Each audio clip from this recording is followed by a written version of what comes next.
আজকের ভিডিওতে আমরা হায়দারে কারার শেরে খোদা হযরত আলী রাদিয়াল্লাহু তাআলা আনহু এর কেমন ক্ষমতা ছিল সে সম্পর্কে জানব। যার ঘরে ঠিকঠাক মতো খাবারই থাকতো না, যে ব্যক্তি প্রায় 3 দিন পর্যন্ত রোজা রেখে কাটিয়ে দিতেন, আবার ইফতারের সময় পানি পান করে ইফতার করতেন, কিন্তু তবুও যখন আপনারা হযরত আলী রাদিয়াল্লাহু তাআলা আনহু এর ক্ষমতা সম্পর্কে জানবেন তখন আশ্চর্য হয়ে যাবেন। আর এজন্যই ভিডিওটি শেষ পর্যন্ত দেখুন। উহুদের যুদ্ধ এবং বদরের যুদ্ধের পর আল্লাহ রব্বুল আলামিনের দয়াতে মুমিনরা খুবই শক্তিশালী হয়ে গিয়েছিলেন। সেখানে দ্বিতীয় দিকে যারা কাফের এবং মুশরিক ছিলেন তারা দুর্বল হতে শুরু করেছিলেন, আর সেজন্য তারা চাইতো যে কোনো প্রকারে মুসলিমদের অস্তিত্বকে একেবারে সমাপ্ত করে দেয়া যায় কিনা। তারা অল আউট প্ল্যান করছিল, মানে সমস্ত শক্তি দিয়ে এমন একটা যুদ্ধ করতে হবে যেন মুসলিমদের চিরতরে নির্মূল করে দেয়া যায়। এরপর 627 খ্রিস্টাব্দে জানুয়ারি মাসে কাফের এবং মুশরিকরা একসঙ্গে জোট বেঁধে মদিনার দিকে এগোতে শুরু করলো।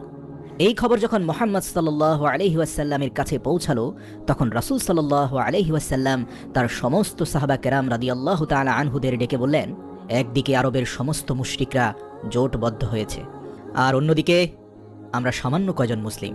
হে আমার সাহাবীরা, এখান থেকেই শুধুমাত্র আল্লাহ রব্বুল আলামিনের পক্ষ থেকে সিদ্ধান্ত আসবে যে হক আর বাতিলের মধ্যে কোনটি সত্য। সমস্ত সাহাবা রাদিয়াল্লাহু তাআলা আনহুগণ ভাবতে লাগলেন, এত বড় কাফের সেনাদের সঙ্গে আমরা কিভাবে লড়াই করব। এরই মধ্যে সালমান ফার্সি রাদিয়াল্লাহু তাআলা আনহু বলতে লাগলেন, ইয়া রাসূলুল্লাহ, আমাদের মদিনা তো 3 দিক দিয়ে পাহাড় দ্বারা বেষ্টিত, যাওয়া আসার জন্য শুধুমাত্র একটি রাস্তাই খোলা আছে। যদি আমরা ওই একমাত্র রাস্তাটিতে বড় গর্ত করে খাল খনন করে দিই তাহলে কোনো কাফের খোলাখুলি মদিনায় হামলা করতে পারবে না। সুবহানাল্লাহ। তারপর আল্লাহর রাসূল সেটি গ্রহণ করলেন। 6 দিন যাবৎ সমস্ত মুসলিমরা এই কাজ কন্টিনিউয়াসলি করতে থাকলেন, আর শেষ পর্যন্ত মদিনাকে হেফাজত করার জন্য 5.5 কিলোমিটার লম্বা ও 4.5 মিটার গভীর এবং 9 মিটার চওড়া একটি খন্দক খনন করা হলো, যার বাংলা অর্থ হচ্ছে চওড়া খাল। খন্দকের যুদ্ধে কাফির মুশরিকদের পক্ষে তাদের লিডার আবু সুফিয়ান তৎকালীন বিশ্বের সবচেয়ে বড় বীর আমর বিন মারহাবকে নিয়ে এসেছিলেন। আরবের বড় বড় পালোয়ানেরা পর্যন্ত আমর বিন মারহাবকে ভয় পেত। আর এত সব পালোয়ান সহ তারা যখন মদিনার কাছে এসে দেখলো মদিনার প্রবেশ পথে একটি বড় খাল খনন করা হয়েছে, আর যা দেখে তারা ভীষণ অবাক হলো আর ভাবলো যে এত বড় খন্দক এত সামান্য কয়েকজন মানুষ কেমন করে খুঁড়তে পারলো। এবার আমরা মদিনার উপর আক্রমণই বা কিভাবে করব। এরপর তারা 6 সপ্তাহ পর্যন্ত মদিনার বাইরে বসে অপেক্ষায় থাকলো সুযোগের জন্য। তারপর আমর বিন মারহাব বলল, এটা তো আমাদেরকে অপমান করার জন্য করা হয়েছে, আর আমি এই খালের পাড়ে বসে মদিনাবাসীদের অপেক্ষা করতে পারবো না। আমি এখনই খাল টপকে মদিনায় ঢুকছি। যেই কথা সেই কাজ। সে মদিনায় প্রবেশ করলো খাল টপকে, তারপর জোরে জোরে চিৎকার করতে লাগলো, বলল, হে মুসলমান মিথ্যাবাদী কাপুরুষেরা, যদি ক্ষমতা থাকে তাহলে বেরিয়ে এসো আমার সঙ্গে মোকাবেলা করতে, অথবা আমার হাতে হত্যা হয়ে যাও। এমন কথা শুনে সমস্ত মুসলিম নিজের চক্ষু দৃষ্টিকে নিচে করে রাখলো আর চুপচাপ থেকে গেল। এরই মধ্যে হযরত আলী রাদিয়াল্লাহু তাআলা আনহু খাড়া হয়ে দাঁড়ালেন আর বলতে লাগলেন, ইয়া রাসূলুল্লাহ, আপনি আমাকে অনুমতি দিন, আমি সেখানে যাব। মুহাম্মদ সাল্লাল্লাহু আলাইহি সাল্লাম বলেন, হে আলী, তুমি বসে পড়ো। তুমি কি জানো তোমার সামনে কে আছে? তোমার সামনে বিশ্ববিখ্যাত পালোয়ান আমর বিন মারহাব আছে, যার সঙ্গে তুমি মোকাবেলা করতে পারবে না, কেননা তুমি এর মোকাবেলাকারী নও, আর তোমার বয়সও এখনো কম। সে সময় আলী রাদিয়াল্লাহু তাআলা আনহু এর বয়স ছিল মাত্র 23 বছর। তারপর ওমর বিন মারহাব চিৎকার করতে করতে আবারও বলতে লাগলো, এই মুসলমানেরা, কোথায় তোদের সেই জান্নাত যেটির দাবি করিস? হেরে যাবি ভেবে মাথা নিচু করছিস, লজ্জা করে না? তোরা না শহীদ হলে জান্নাতে চলে যাবি? তোদের মধ্যে কি এমন একজনও নেই যে জান্নাতের সুগন্ধ পেতে চায়? মুসলিমদের মধ্যে বড় বড় বাহাদুর পালোয়ান বসেছিল, যারা কেউ লড়চড় করছিল না, সবাই চুপ ছিল। কিন্তু আবারও বসে থাকতে পারলেন না আলী রাদিয়াল্লাহু তাআলা আনহু। আবারও সোজা হয়ে দাঁড়িয়ে রাসূল সাল্লাল্লাহু আলাইহি সাল্লামের দিকে তাকিয়ে বললেন, ইয়া রাসূলুল্লাহ, আপনি শুধুমাত্র আমাকে অনুমতি দিন, আমি এই জালিম শয়তানের মুখ বন্ধ করে ছাড়ব। তখন রাসূল সাল্লাল্লাহু আলাইহি সাল্লাম আবারও বললেন, হে আলী, তুমি বসে যাও। তুমি কি দেখতে পাচ্ছ না তোমার সামনে অমর আছে? এরপর রাসূল সাল্লাল্লাহু আলাইহি সাল্লাম নিজে বললেন, কে এমন আছো যে এই কাফেরের মুখ বন্ধ করবে? এমন কথা শুনে সবাই নিজের নজরকে নিচের দিকে রাখলো, আর সবাই বলতে লাগলেন, ইয়া রাসূলুল্লাহ, আপনি কি জানেন না এই আমর বিন মারহাব এক হাতে উটের বাচ্চাকে ধরে রাখে আর অন্য হাতে শত শত শত্রুদের উপর একসাথে তরবারি চালায়? এই শয়তানের সঙ্গে কে লড়াই করতে পারবে?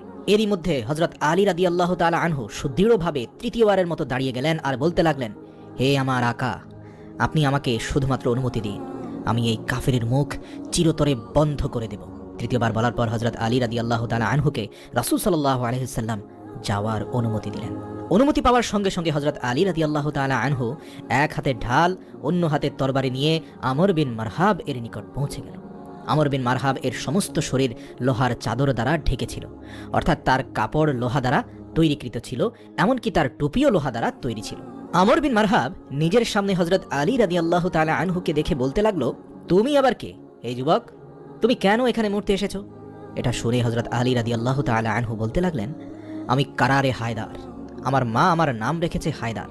আপনাকে জানিয়ে রাখতে চাই, হায়দার খুবই শক্তিশালী দক্ষ একটি সিংহকে বলা হয়ে থাকে, আর কারার বলা হয়ে থাকে ফিরে ফিরে আক্রমণকারীকে। আর এজন্যই আলী রাদিয়াল্লাহু তাআলা আনহু এর উপাধি হলো কারারে হায়দার, অর্থাৎ ফিরে ফিরে আক্রমণকারী সিংহ। আমর বিন মারহাব আবারও বলতে লাগলো, তুই যেমনভাবে এসেছিস বাছা, সেভাবেই ফিরে যা, কেননা আমি বাচ্চাদেরকে মারতে চাই না। হযরত আলী রাদিয়াল্লাহু তাআলা আনহু বললেন, কিন্তু আমি তো তোকে মারতে এসেছি।